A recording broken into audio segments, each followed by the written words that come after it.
Welcome back for week 2 of Discussing Serial. I'm Amber Corrin with Federal Times, today joined by Military Times reporter Oriana Pawlyk. Thank you for joining us today, Oriana. Thank you. In episode 1 of Serial, we heard from Bowe Bergdahl for the first time, admitting he walked off from his post, but saying it was to draw attention to dysfunctional management. In the second episode this morning, we heard about what happened next, namely the exhaustive search effort that involved an enormous amount of resources. It took a huge toll on the soldiers who were searching for Bergdahl while enduring some really tough conditions. That clearly inflicted major damage on morale, and if you listen to the episode, it's easy to see why.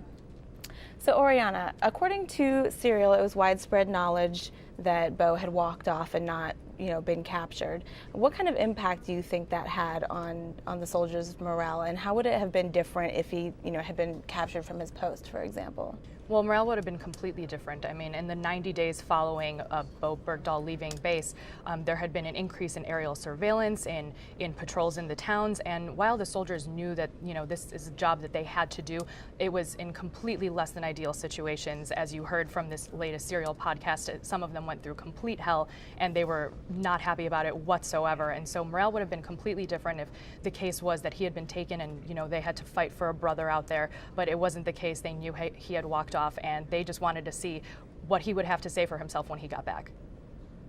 So veterans, military members, others that are familiar with the Bergdahl case, they've been really vocal in their feelings about this. Can you talk about the response that you've seen as you've been kind of watching the case and covering it? Well, unfortunately, if you go to any of our reader comments on any of the stories following, Bowe Bergdahl now going to court-martial, everyone is actually quite excited that he's going to get his day in court. They want him to either hang or be shot, and it's the comments speak for themselves when it comes down to what the veteran families have said, what they've seen, and what if they have a child that served in Afghanistan, they are not a fan of Bowe Bergdahl. Speaking of the court-martial, so we know now that Bergdahl is facing court-martial.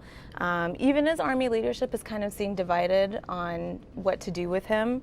What do we know about what might happen next? Well, now that this is going to general court-martial, the only thing we know is that his counsel has suggested, and the counsel at the previous hearing have suggested that he serves no jail time. But given that this is a general court-martial and not a special court-martial, we're not sure what the outcome might be with that. The general court-martial is a little bit more to a higher standard, and he's going to face, his tribunal, if you will, and get his day in court, like I said. So if this was a special court-martial, it would have been a little bit less of a standard, but this is going to the full flags.